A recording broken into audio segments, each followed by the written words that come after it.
Good to see all you guys this morning. This is going to be fun. So let me introduce you to myself real quick. I was homeschooled my entire life, kindergarten through 12th grade. This was back in the 80s when this was kind of, it was heard of, but there wasn't like a ton of people doing it. Like we would go to conventions back then in Harrisburg, I grew up in Pennsylvania, and there would be like 5 booths, you know? And I come here, I'm like, oh wow, this is, I feel overwhelmed like coming and walking around some of these. I'm like, there's 1,600 math options here. Like which one's is best for my kid? I don't know. I'm just gonna stick with what I got. And so, yeah, my dad homeschooled us growing up. I'm the one making the weird face on the couch. And I really appreciated that experience because around 7th grade, I had to kind of start teaching myself because my parents would look at my math book and they'd be like, when they start putting letters to it, you know? And so I had to like being self-taught around 7th grade on, and I would exchange babysitting, free babysitting with some people in our church in exchange for some tutoring and help with some of that stuff, which worked out as a parent now. That was like a really good deal for them. And so I learned something through the homeschool experience that has brought me through a lot in life, which is I didn't just learn how to remember information. I learned how to learn. You know, I learned how to teach myself. I learned how to acquire new skills. I learned how to see a problem and a challenge and figure it out for myself as a result of all that. And that was really helpful for me. It set me up for everything I've made money on for the past 9 years. I do have degrees. I don't use them anymore. I went to Bible college and Dallas Seminary, and went on to be a youth pastor for 12 years. And during that time, started a little blog. Ended up being the most widely read blog on the internet in youth ministry family space. And that's when I published with Zondervan a few times, which is why I get to hang out with you guys, which is awesome.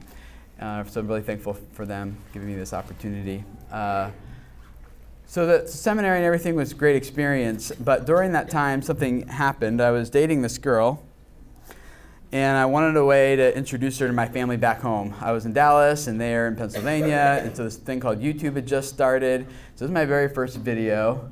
You see I put a lot of creative energy into it. It's called Test Video. 31 seconds long. It's on one of those 8mm cameras. You guys know what those are? It had like the magnetic ribbon that would get eaten, and then you like lose everything. So yeah, that happened more than a few times. But I just started making videos of me hanging out with this girl.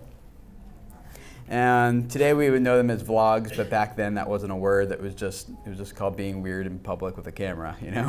Which still kind of is what it is. And so we would make videos going out to eat, going out to movies, going out to the park, just, you know, I'd post them on YouTube, and I would just share them, email the link to my family back home. And then something weird started happening. Like other people started watching these videos. And I'm like, who are you? Where'd you come from? Why are you finding? This is back in MySpace days when you're kind of like a little creeped out. If someone on the internet was like watching you, you know, like you didn't use your real names on the internet, anything like that back then. And so I started digging like who is CatLicker69 and why are they watching my videos, you know? Should I be concerned? So I started digging in to YouTube. I was like, what's happening? Why are they watching? Where are they coming from? How are they finding my videos? And that was the very beginning stages of YouTube. And there's a lot of other creators who were kind of getting started on the platform at that time as well. And they're like, we don't know, but this guy Tim Schmoyer is trying to figure it out. Go talk to him. And that kind of started a new trajectory for me. My wife and I, actually, we're married now, so I can tell you the story. We just kept going. Everything from our engagement is on there, our wedding, our honeymoon, our first job, first kids. You know, now it's been 13 years, and it's like 1,500 videos.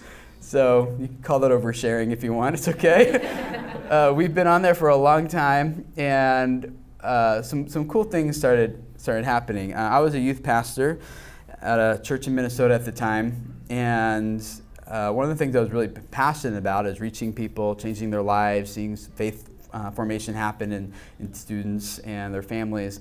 And we were hitting all these cool stories from the youth ministry. Like stuff was going really well. The youth group when I got there was like 30 kids, And after a few years, 180 kids a week, you know, and it wasn't just like fluff. This was like good, solid stuff happening. We were going through like systematic theology and stuff as like senior high stuff. It was awesome.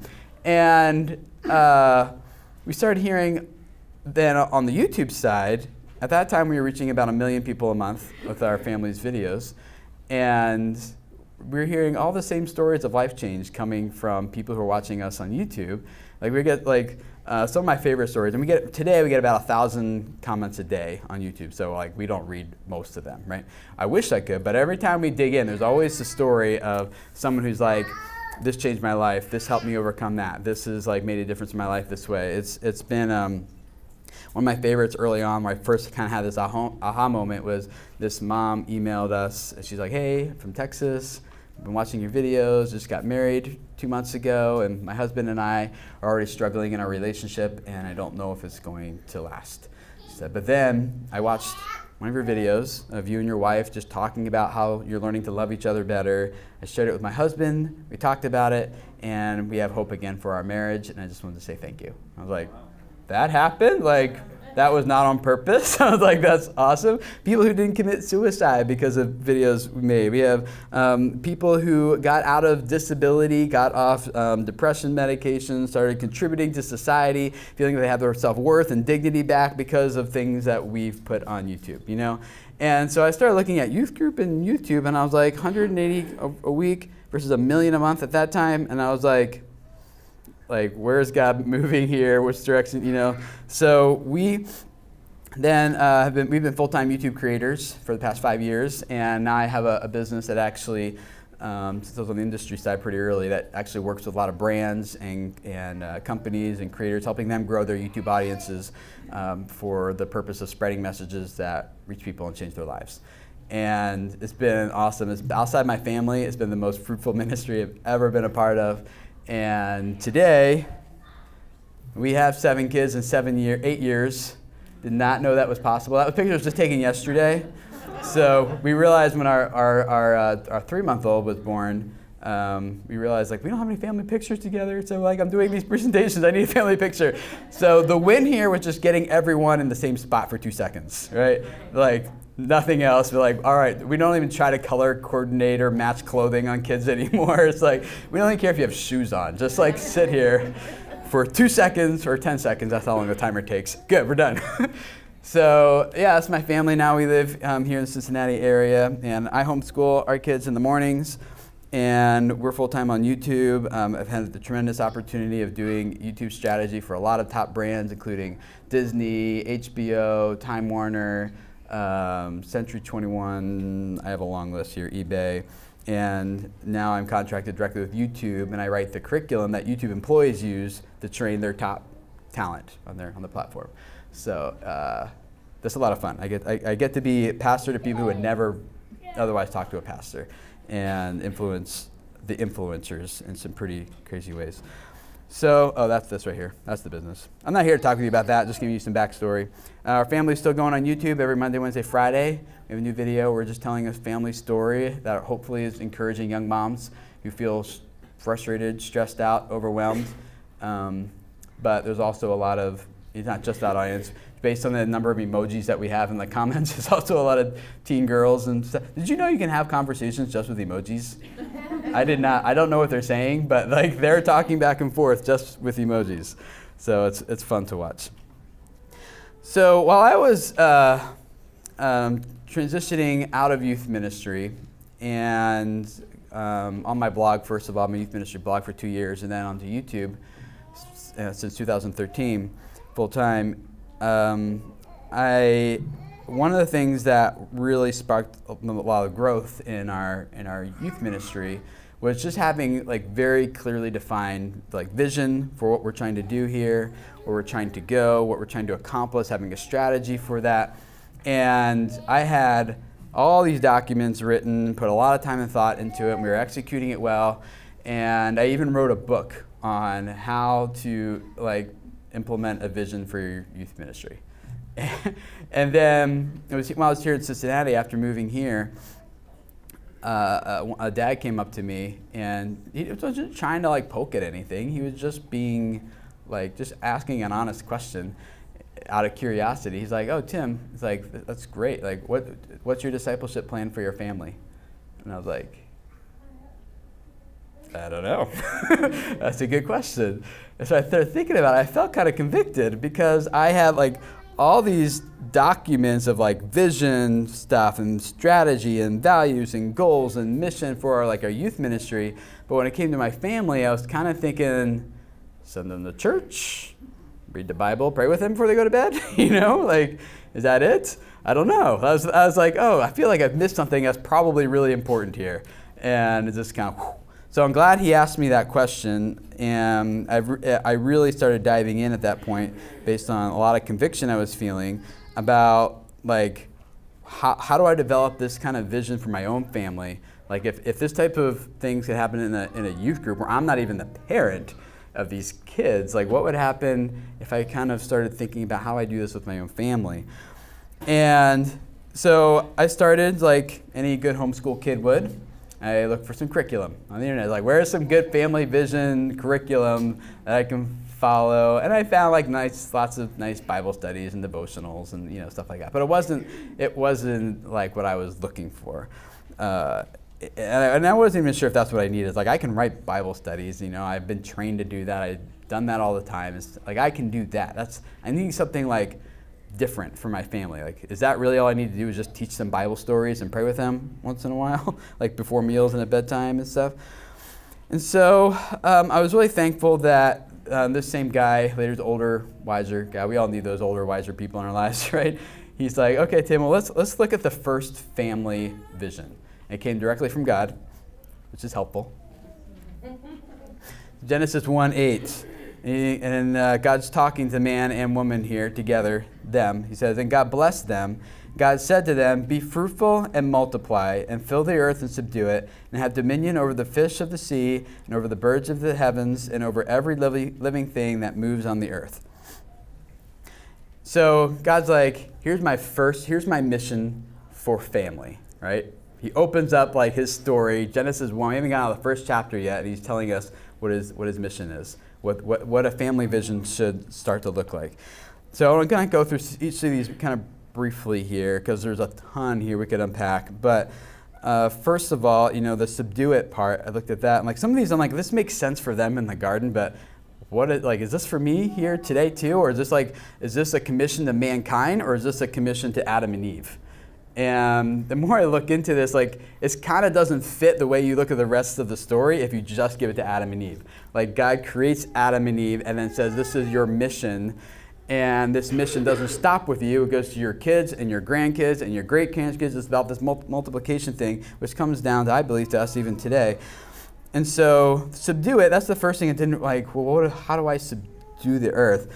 And just really briefly, like another way to kind of think about this is like God gives them this blank slate, this garden, and he says, I want you to create order out of this. Like it's a blank, I want you to create, use your hands, use your intellect, use your relationships, and take chaos and turn it into order. Now, so I believe that's one thing families were designed to do is to create order from out of chaos.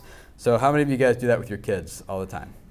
Yeah, all these eyebrows. Yeah, so all of us, if you've changed a diaper, we have almost all of our kids are in diapers, thankfully, or not all, the older ones are out. So we have 1, 2, 3, 4 in diapers right now. So that's good. I should buy stock in diapers somewhere. But yeah, so diapers. We're washing clothes. I have 5 daughters, 2 sons. Like whenever I'm brushing my daughter's hair, every morning I'm restoring order from chaos. It's detangler spray is awesome, by the way. Yeah, so like that's how I think about this. And now the effects of sin make this task a lot more difficult, right? Than God intended it for it to be. But the mission for family to work together and subdue the earth is still here. And I think we need a family of diverse roles to really make this happen and really see the power of reproducing this if we really want to see this happen and expand across the earth. The ruling part, having dominion, families were made to rule. I'm like, what does that mean? Like, how do I rule? Like, in today's language, that would be bad, you know, like it's not very politically correct. And there's several things that this hints at, but one of them I think is God telling us to do is just manage and care for other creatures. Lower forms of organic life, plants, animals, your garden, just your lawn, like that's where I'm starting. You know, can I just keep my lawn from growing crazy and getting out of order? Can I restore chaos to my lawn just by mowing it? Restore order to chaos, but not restore chaos. And like I think that's like what a lot of families do when they try to get pets for their kids. Like we're giving you something to rule over, to manage. You're going to learn a lot from this experience. You have that family dog, a family cat, or gerbil, or whatever it is, or even the family plant, which we're trying our best to keep 7 kids alive. We don't do plants because even then, like we are not managing God's earth very well. This thing that God created. So just like managing and ruling over the things that that God's created and all the lessons that come from managing those things around us. Being fruitful, multiplying, filling the earth. I think all those kind of go together for our purposes here. I don't mean to say anything offensive, but like I feel like God's saying, have kids, have lots of them, fill the whole earth, make the family of people who rule and reign over this thing even larger. And I know, like, I want to be sensitive. I know it's like infertility is a friends of ours. I know it's sensitive. So I'm not trying to be insensitive here. This is given pre-curse, right? Remember, so this is like, you know, childbearing was cursed and working the ground was cursed, and so all the blessings that God gave were then directly the things that were then cursed. So those things go hand in hand. So I hopefully you hear that I'm not just like. Yeah, just like poking on something here that could be offensive. But I think God's original intent here was, I want you to have lots of kids. And I think, like, what if mankind had taken this seriously? What would the earth look like today? You know, like what would the garden have turned into? What was God's original picture here of what was supposed to happen if before sin had entered and this had actually happened? So sin entered before they even had the first kid, right? So it didn't take very long. But if that aside, what would this look like? And I think maybe if we skip to the end of the story, we see like in the Revelation, there's like this bride, this New Jerusalem coming down out of heaven like a bride beautifully prepared for her husband, you know, and it's coming down. And so the story starts in a garden and it ends in a city. And I wonder, like, what if man had been fruitful and multiplied and ruled and reigned over this garden, would we have eventually built this city? I don't know, I'm kind of speculating, but you see where I'm going with that? Like, this is the city where God's going to eventually come down, and this New Jerusalem that's coming. And so I think there's something here, like God says, of all the people I want to be fruitful and multiply, it's you guys, you know. And we could get into like what other religions and stuff believe about this and what's happening as a result of that. But I think this is what God wants us to do. So this is all fine and great, but I'm like, okay, thank you, Mr. Mentor guy. What does this look like? What do I even do here? What does this mean? And I think that once we have this understanding of our mission as families, we also need to consider like not only the big picture that God gave to families in general, but then each of us, like I'm not Adam, you're not Eve, like each of us God created us differently than he created them, right? So I think there's sort of some room to understand maybe a unique vision that God specifically given to you and maybe even to your family line, which I know sounds a little bit weird, but you know, in the Bible I see there's many examples of families that have this unique calling that gets passed down from one generation to the next generation to the next generation. So I look at Aaron's family was set aside to do priestly ministry, right? So God specifically said, you and all your sons and your kids after you, right? That's your family's vision. That's your unique calling. David's family was set apart to rule, right? King David.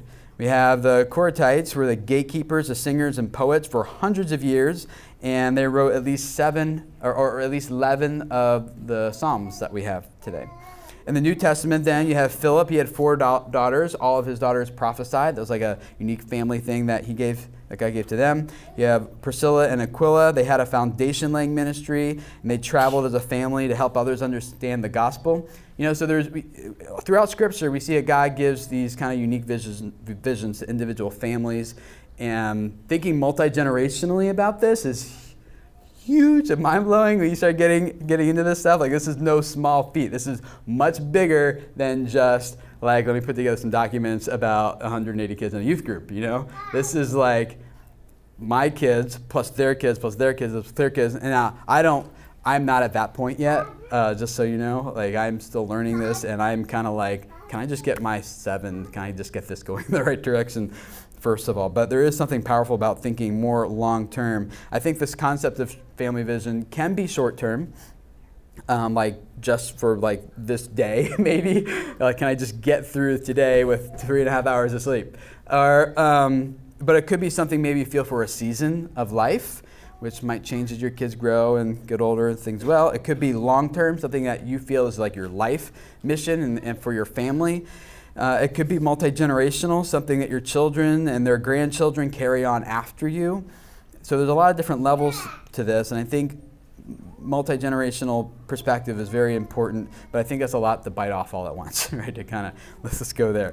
So what I want to talk to you guys mostly today is kind of where my wife and I are at, and I wish she could be here, because usually we do. I would like for us to talk together about this stuff. But you know why she's not here after last night, and so I'm going to speak for her in some ways. But so today I want to kind of focus on the short term that's very tangible, can be communicated to your kids, and gives you kind of some first step direction for where God might be leading you and your family. And then I think the bigger scope becomes more clear as you take let's just take step 1. Can we just do that? And then step 2, step 3, and as you start like taking one step after the next, I think the bigger picture, the bigger family vision, God continues to reveal to you, and you continue to understand it and His overall vision for your family. So one of these fathers, a different father, introduced me to this concept of family teams. And it's not an exact picture of what we see of like how family vision worked from Abraham to Isaac to Jacob and Joseph, and how God worked through the patriarchs and things, and generation to generation. But I think a team is something we can identify with today in our culture. In a team, there's a coach, there's parents, right? You and your spouse. The coach leads the team towards the vision. The coach plans out what needs to happen to reach that vision, and then trains the other players, like, how do we get there, right? And then you have the players. These are our kids, and they're the ones who are being trained to strive after that goal as the coach is leading the way and training them and helping them take those steps. Everyone needs to work together in order to achieve this. It's not just the father going and do this, not just the mom doing this alone. It's not the kids. Like, the kids need to be trained. It's like a whole family unit that God designed and put together for a purpose. Needs to do this together. And then everyone has their unique positions that they play. They have their unique skills, gifts, talents, abilities, passions, desires, personalities. Like, I started thinking about my family a little bit differently, in that maybe there's a reason why why did God give, He intentionally put together every single person in my family. He created my daughter this way, my son this way, me this way, my wife this way, and then He's like handpicked our family's unit, their family team, put us together. And the question I'm asking is, why? Like, why that skill with that personality, with that gift, with why? What are we supposed to be pursuing together as a family team? When you consider all the love languages and everything that everyone has. I see our home as kind of like our practice ground. It's like, as the team, this is like our home field. In our homes, where we do the training. This is where we're learning, we're growing. And then outside of our home, this is the way I see it. I don't know the families see it differently, but for us, like, we practice at home, and then we go out and we do something. And a lot of that's through what we're doing on YouTube, with reaching people and telling stories that are hopefully changing lives. So the family team concept, does that make sense to you guys? So let me just be honest with you here. I have often sat where you guys are sitting, and I'm like, this sounds perfect. Thank you. I have 7 kids, you know, like I consider it a win if they get their teeth brushed before they go to sleep, you know, like, so I kind of, I know this stuff sounds great, and I do want to talk about leading our families intentionally and on purpose and this big vision that God's laid on our heart, but let's kind of pull the e-brake here for a second. And life is busy, right? So for us, I homeschool our kids in the morning. We have church that we're involved with, a faith community. I own a business. I have people on my team who work for me that I manage, and we're doing projects for clients and all this fun, crazy stuff. There's cleaning our house, because when you know, when you homeschool, you're all there together, the house doesn't just stay clean, you know, it's always a mess. There's disciplining our children. There's trying to coordinate meals. We're running errands, trying to get sleep. We need to have time together. We're doing like Bible, like you guys don't need me to convince you. Your life pulls you in so many different ways. And so to sit down and have a conversation about like family mission, family direction, you're like, okay, thank you. I'll leave with I'll leave as a feeling of bad parent. Like, okay, Tim. Nice, but like, you know what I'm saying? I don't want you guys to feel that way, because I know I go crazy trying to do it all. And the question that I'm usually asked in YouTube space anyway is like, how do you balance everything? And I've since thought about this differently. I don't think balance is the right word. I think rhythm is probably the right word. And I want to kind of make, from like here, the rest of our talk, this time together, I just want to make it super practical. Like step by step, this is what we do, this is what we don't do, and just hopefully help this vision, family vision and family team thing kind of make sense on a very practical level. And give you some tools that have worked well for our busy family and demands of all of our diapers and time and energy. So what is a family rhythm?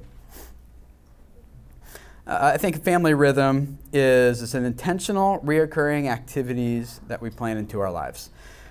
Now, a rhythm is something that repeats over and over again. It's a pattern, it's predictable, and it lets a group of people do something together. So let's all of us clap together if we wanted to, right? Yeah, there you go. Okay, perfect. Man, you guys are good students.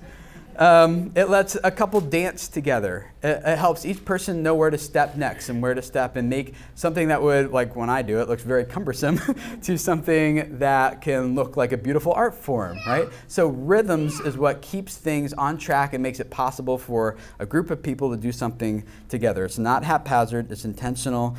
And there's 3 things that when we start thinking about this in terms of family rhythms instead of like balance and juggling, that made a pretty big difference. The first thing is having the family vision. And this is why I kind of started with that, so when we get here, you kind of know what I'm talking about.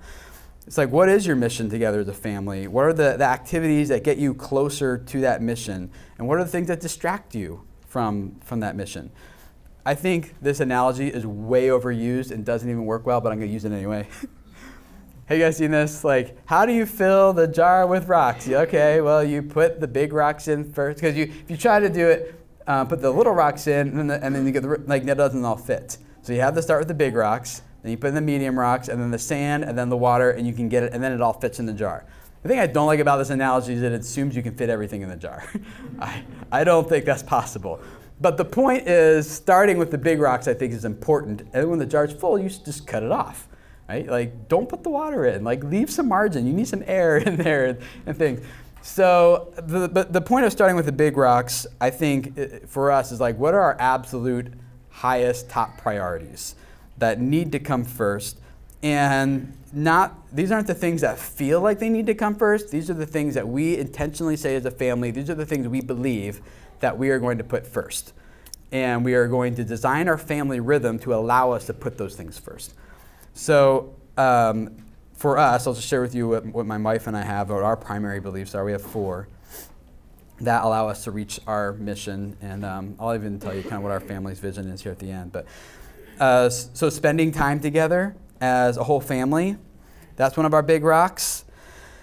And the point there is to capture our kids' hearts. We know there's a lot of things competing for our kids' attention and for their hearts.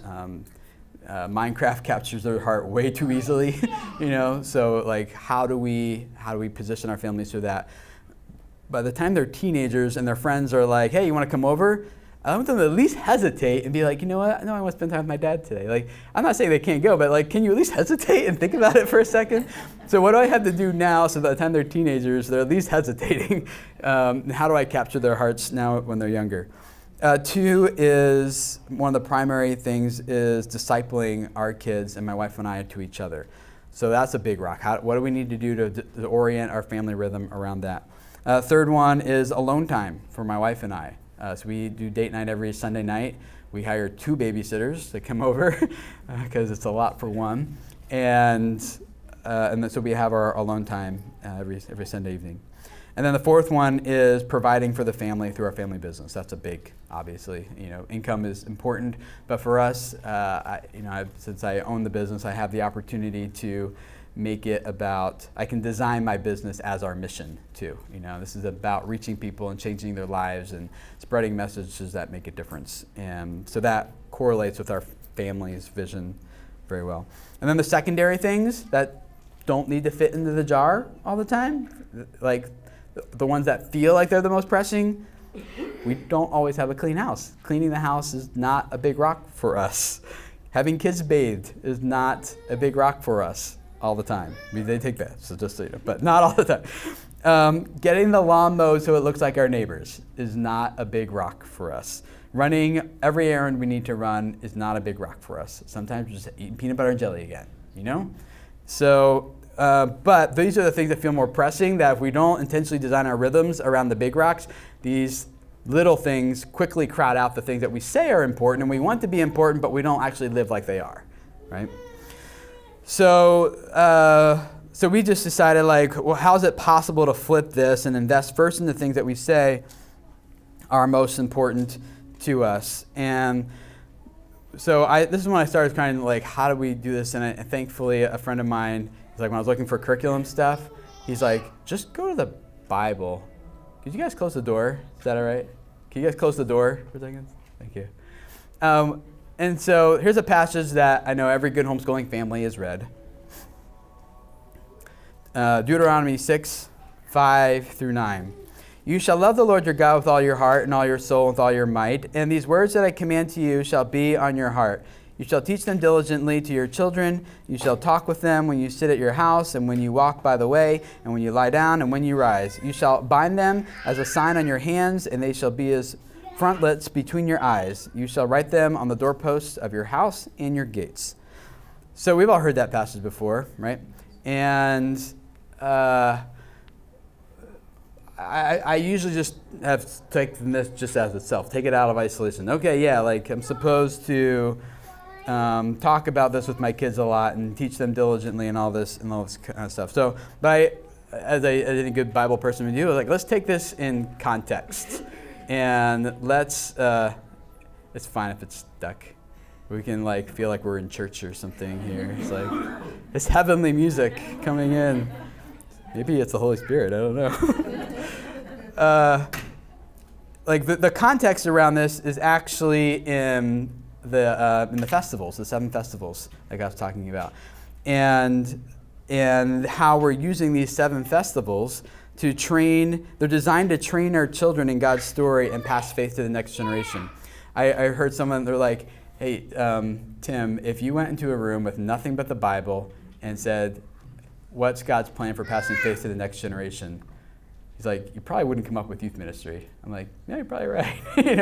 We come up with Vacation Bible School and Children's Church and like all that. And I don't have anything wrong, against those, but I'm not criticizing those things, but I think what you do come out of was a very clear step-by-step curriculum that God has given us and laid out for parents in the form of 7 festivals as we walk through God's story.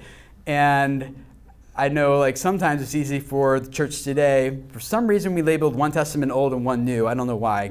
It's just one story with 400-year gap in them. But there's no old and new. That was like a man-made division, right? So for whatever reason we labeled this old, now we just kind of think everything in there is old and out of date for whatever reason. But so my wife and I just started like, okay, well, what would happen? Like, because these festivals are lined out exactly word by word. When your kid asks you, Dad, why are we doing this? You say this. When your kid asks about this, you say that. It's like this, it's about like, it's designed to pass faith from one generation to the next in a step-by-step written format that is exactly what I needed, right, for my kids. So we thought like, well, what if these things are timeless and they're not old and outdated, and maybe God was smart enough to set up a system that could span time, and what would happen if we just tried it? Not like a legalistic thing, but like what if we just, like, is there value here that maybe we're missing? And so we started, part of our primary family rhythm now is Shabbat, Sabbath. And we have the ability to do this on a traditional way, like a Friday night. This is not my wife, by the way. This is not yesterday, but last week. We do this with friends in our community around here. We were at someone else's house for this, and so that's their mom teaching her kids and our kids. She made placemats that says Shabbat Shalom, and there's 6 quadrants on there, and she just walks the kid through each one. This is what Sabbath is. This is what we're remembering. This is what we're celebrating, and kind of reminding our kids, training our kids in God's story through the Sabbath, which is like throughout the entire Bible, right? And in fact, if you ask a good Jew, which is the most important commandment, they would say to observe the Sabbath and keep it holy, because it's the only one that has a death penalty assigned to it. So fortunately, God doesn't kill us for this, but I do think that like God's serious about this stuff. So just practicing a Shabbat, and that was very hard for me when we first got started. Like for me, a win is if I could go 24 hours without checking my email. That was a win. That was hard. And then what the Shabbat revealed to me is like I have an unhealthy connection with work. God gave me 6 days to work, and then the 7th day He said to rest. And that's not easy for an American family today to do. So we just like, well, what would happen if we just trusted God and we just, Friday evening at sundown to Saturday at sundown, we just did a traditional Shabbat.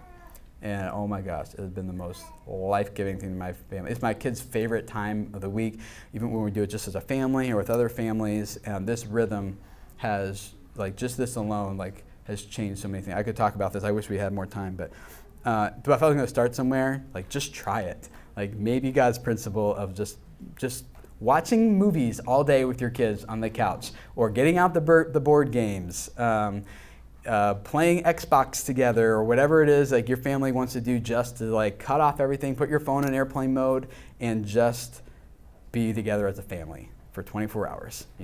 We celebrate the Shabbat meals always. This is the only time of the week we have dessert and special drinks. We only drink water through the week, and then and milk, and cereal and stuff. But on Shabbat they get like juice. or soda. They get dessert. It's this big like meal that we look forward to, and we have some things that we do along with that with our kids. But it's been cool. Once we kind of got into that in our rhythm, then we started like, well, what about Passover? Like, this is kind of a big part of Jesus' story.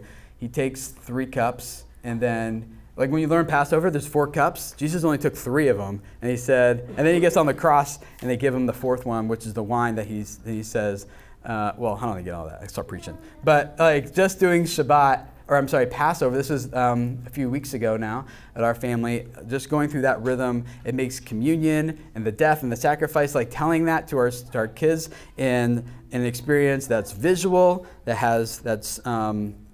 all the 5 senses are involved here. Like, so if you want to teach your kids something, it's auditory, it's kinesthetic, it's visual, it gets taste involved, like the bitterness of the herbs and the tears. Like, it's like the most amazing training thing you can do to teach your kids, like training them in a part of God's story. Each one of these festivals, I should do a whole session on the festivals, but like each one of these tells God's story all the way up from Genesis to the city that's coming, to the New Jerusalem, the kingdom that's coming. So anyway, I'll just keep going. But Sukkot, that was a more recent one we started. This is the Festival of Booths. And what we do here is a week-long festival. I love how God, all of his festivals revolve around friends and food, which is like, makes it amazing. So God knew what he was doing when he put these up. These are so much richer and deeper than like 4th of July and Memorial Day and things. And so what we do here is we camp in our yard for a week. And every evening, it's a big celebratory meal with other friends and family. This festival foreshadows the marriage supper of the Lamb that's coming when we're all together in the kingdom.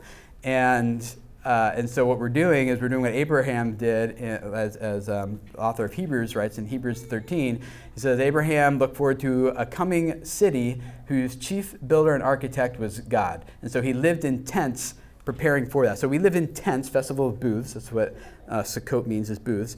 And we camp out, and we have this great feast every evening. And then before we go to bed, we point at our house and we say, this is not our home. We look forward to an eternal home whose chief architect and builder is God, which is quoting that passage from Hebrews 13. And our kids love it. This is their favorite holiday of the year, more so than Christmas, more so than birthdays. Like, this is the one they look forward to. And I do too. And we can talk more about all this stuff. But okay, this is really important, okay? So the festivals were like the thing that I like, oh, this unlocked all this like training, teaching stuff in ways that our family just loves and really helps us with our family rhythms. So, okay. Date nights, we do those because that's part of bringing like what's important to us. Doing projects around the house together as a family allows us to spend time doing things together, creating together, building together. This is our, I shouldn't probably tell you, but I spent $1,300 on solid cherry. I've never built anything before in my life, and I said, we're going to learn how to do this. We're going to because so much life at our family happens around the table that I wanted to, like, this table is going to be like conversations here, building, like something very relational about eating together, festivals, homeschooling, everything happens, a lot happens around our table, so I wanted to be a special, like, place in our, so I bought it, and I had a contractor friend come over with all his big fancy tools, and took us 2 days to take all the raw lumber and build it, and then it took us 9 months to sand it and get it ready. Literally, like, have you sanded cherry wood before? It's like concrete. Now I'm glad I got it because like we dropped things on it, it's not denting at all. But, whew. So anyway, projects. We homeschool our family, our kids, because that's like another opportunity for us to be together. Even on business trips now, business tasks we do together.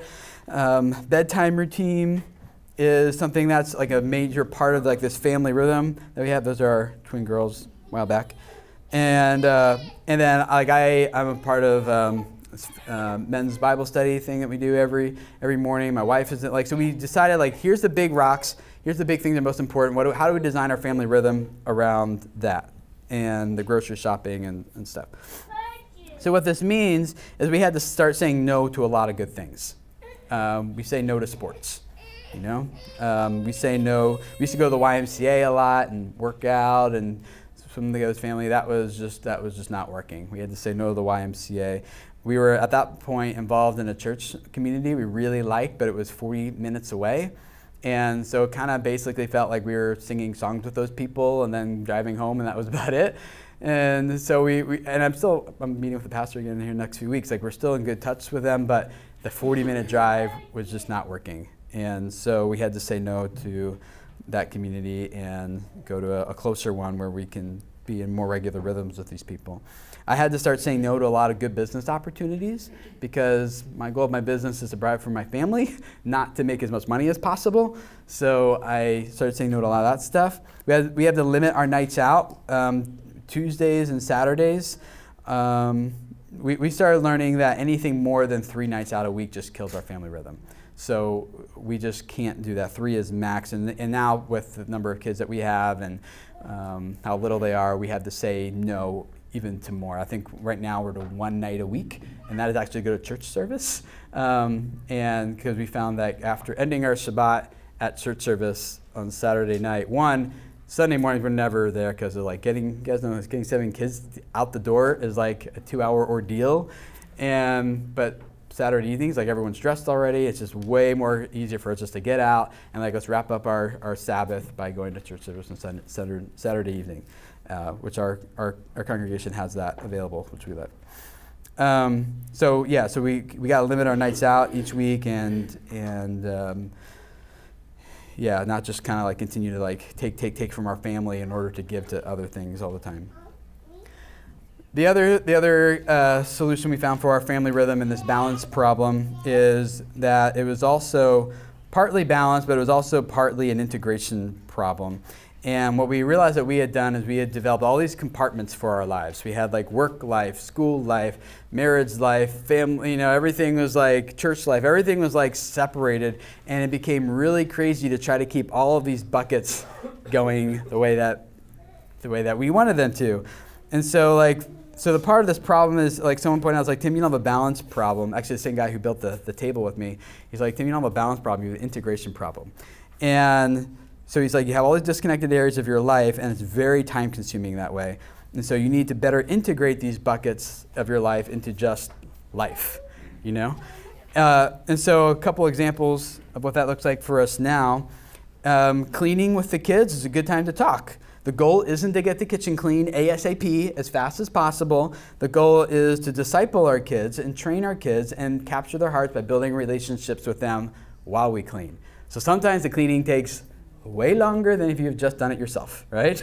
But we remind ourselves the goal here is not to get the kitchen clean quickly. The goal here is to invest into our kids. I take my 7-year-old son and men's Bible study on Monday mornings. And he's the only kid there, but he likes going with me because we spend half hour there in the car and half hour back just talking, and catching up. And so he sits there with the other dads, and the other dads invite him right in and talk to him, make him feel like he's one of them. And he considers some of those dads to be his friends. Like, he talks about these adults like they're his friends, which I think is awesome, right? And so we're integrating that way. My wife, she goes to like these Norwex parties. You know the Norwex, like, yeah, okay, yeah, woo, I guess. We can talk about that later. But she takes our daughters to that because a lot of other moms, and so we're integrating these. Again, maybe it's a benefit for me since I own my business, but I integrate my kids into my business. They know how to edit videos and they know how to shoot videos. I had a client for a while in Colorado. I was flying out there every month, and I would take my kids with me. It was a very family-friendly business, and so they would go out with me for a few days, and then we'd just stay an extra day and go hiking in the Rockies or something like that. But they love like going on an airplane and going through airports and staying in hotels and watching cartoons on TV when it's not Shabbat. It was like awesome for them. And I took another one to I spoke at a Minecraft convention, and so I brought one of my kids to that. Actually, two of my kids to that with me. I took another one on a road trip to Texas for a business thing I was doing. So it's like even when I would be away from the home, I'm taking some of those kids with me, and we're integrating that way.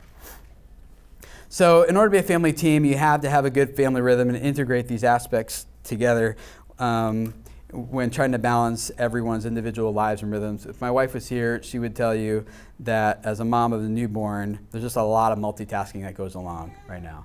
And she says when you have a newborn, though, you're forced to sit and relax. And she says God built in like natural times to relax. We just have to notice them and allow them to happen. And so like there's nothing like just sitting with your newborn, hearing all the screaming that's going on, wondering where your husband is, why is that toilet getting potty flipped over and why is she all wet and stuff. But it's like, you know what, lock the door. I'm just going to go in, pretend like it's not happening, and just relax with my newborn. And God built, and she says some of those times naturally. And now I'm more likely to notice those times when one of my kids just needs to sit with me and hold them. I have to be okay that other things don't get done right now, but this is our big rock. This is what's most important. This is what our child needs, and saying no to some of these other things. And then this last piece here for us is that we had to actually believe that God placed us together for a reason. We had to actually believe that, not just say that's true, not give like mental acquisition that yes, I believe that. Like I say that's true, but like how would we live differently if we deeply believed that God put each person in our family together for a reason? Like God literally placed us together. He made us with unique gifts, talents, abilities, personalities, and placed them under us as parents. And so why? Like why does God, like what does he want to do through our families? You and your spouses as the coaches that God has placed together, what is that vision that he has for your families? This passage is often used in relation to either the local church or the universal church, but our family represents is a representation in some way of the church, right? So for the body does not consist of one member, but of many. The parts of the body that seem to be weaker are indispensable. God has so composed the body that there may be no division in the body, but that the members have the same care for one another. If one member suffers, all suffer together. If one member is honored, all rejoice together.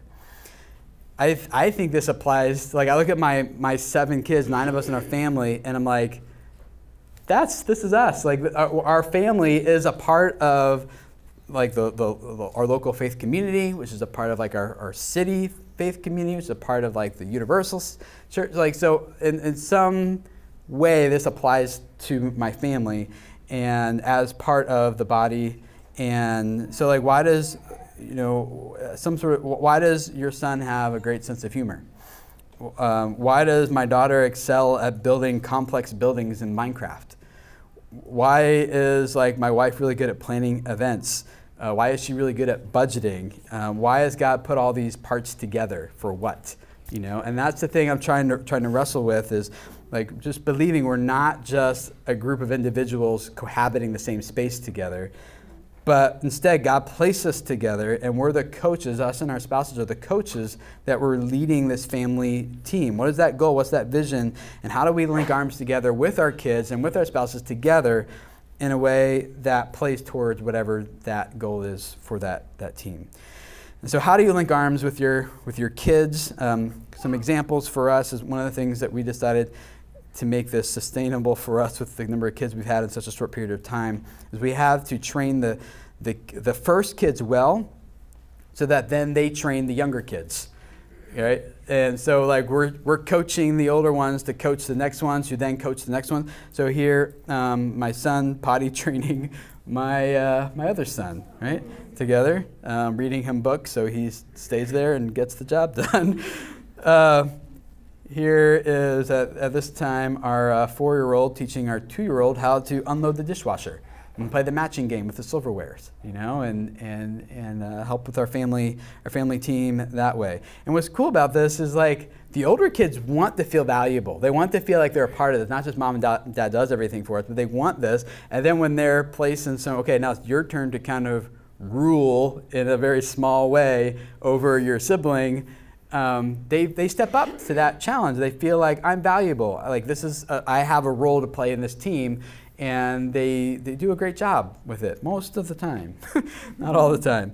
So, and again, this is one of those things we have to remember here. The goal is not to get the dishwasher unloaded. The goal is not to get all the pee in the potty every single time. The goal here is to teach our son how to train our other son, to help our daughter train her, like so that this mentality and this value passes on from one to the next. So it does create more work in the short run, but in the long run, I think that the value here is totally worth it. I don't think that we should underestimate what our kids can do. I know, like, you guys know this. Like, our society holds them at such low standards of what a 2-year-old is capable of, what a 5-year-old is capable of.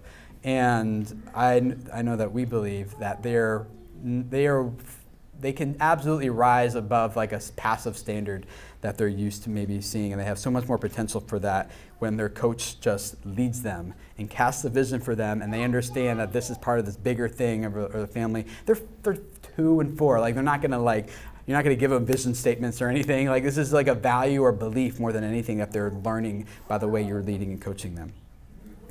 So most people ask me, Tim, what's your family vision? Give us an example. And I'm actually really hesitant to share this with you because I feel like what happens is sometimes we just kind of latch on to one thing, and they're like, okay, I'm going to give you guys a process, and you can get your phones out here in a second. I'm going to take some pictures of what I want you guys to do maybe as a couple as next steps. But I will share it with you. It's just an example, and it's always changing for us. So don't feel like you lock this in and goes on your family letterhead or something and it's stuck there forever. It's not like that. This is a fluid thing. As your kids grow older, as you and your spouse mature, this will continue to evolve. So what I'm going to share with you is where we're at right now, and it changes often.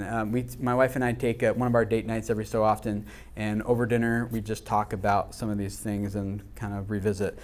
So we actually renamed ours from our vision. We named it our story, because as YouTube creators who are always telling stories, that felt more like something we're living rather than something you put on a letterhead and like, that's nice, what does that mean? So, is that enough disclaimers here? Don't take this. I'm just, hopefully as an example. As our story is, we want to be a family of people whose hearts are captured by God and each other while we gain influence to share his story and overcome the distractions that compete for our attention. That's like a run-on sentence, so don't judge the grammar. But it's the concept there. That's the story we want to live right now, and it will change, and it has changed. This is like the 16th version, okay? So don't lock it in. Just start with something, and where I would recommend starting is the big picture. Like when you're old and gray, what would you want to be considered a win for your family? You look back, you're like, let's just theoretically say you could get to that point and look back. What would be a win for your family? And so my wife and I, we sit there over dinner and a date, we just start listing things. There's no right or wrong, it's like this works, that doesn't work. Just everything, brain dump, get it out on paper. And then we look at that list, okay, what's our plan for this year? What should we do that works towards those wins that we want to see? So how do we make some of these big ones into like baby steps that we need to start doing today in order for that to be a reality in 20 years from now or something? So let me give you guys this list, and this is what you could take a picture of if you want. Maybe just do this with your spouse or as a family or something. I hope that these would be helpful to questions and just where to start. Having a conversation. Why do we believe family matters? Why did God create family in the first place? And that was hard for us to wrestle with. Again, you don't have to have perfect answers to these things. Like, don't feel like you need to be a theologian. Just what comes to mind, and like, we think this perfect. Just go with that. I would resist doing Google searches and things because now you're just taking what other people believe. Like, no, dig into yourself. Like, what do you believe and why this matters? What are some of the values that we believe are most important for our family? What are those big rocks? What things in our schedule support these values? What things don't support these values? And you might find like everything supports it in some ways. Like, okay, something's got to give you though. What's at the bottom of the list? And we might need to say no to some good things in order to say yes to the best things, right? What are some weekly rhythms that would help reinforce those values for our children and our family? And I don't mean like what are some things we should start doing. Does that make sense? A rhythm is different than just doing. If you just do it, you'll do it for like a week or two, then you'll stop. But you need to like design like a repeated pattern over that as a part of your rhythm over and over. And those patterns, oh my gosh, like these rhythms just give so much life to our family. Like if we miss doing homeschooling in like a morning or two, our whole rhythm just breaks down. The kids are in much worse moods than usual, and like our kids need that rhythm, that structure, that pattern to stay, for things just to run smoothly. And then how can we integrate our lives together better as a family team?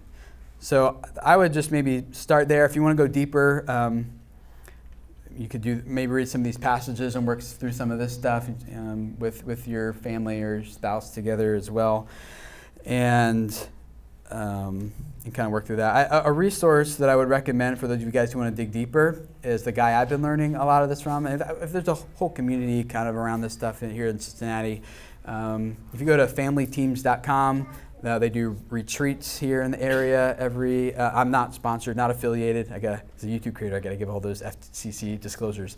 Yeah, no kickback in any way, but you could start with this video on YouTube. Just search for it. It's called How the Biblical Family and Modern Family Collide. And this was a sermon that he gave at Crossroads Church, our faith community here. And that'll really help maybe unlock a lot of these things about festivals and things as well for watching that. But Family Teams, there's a podcast there, and you can check that out too as well.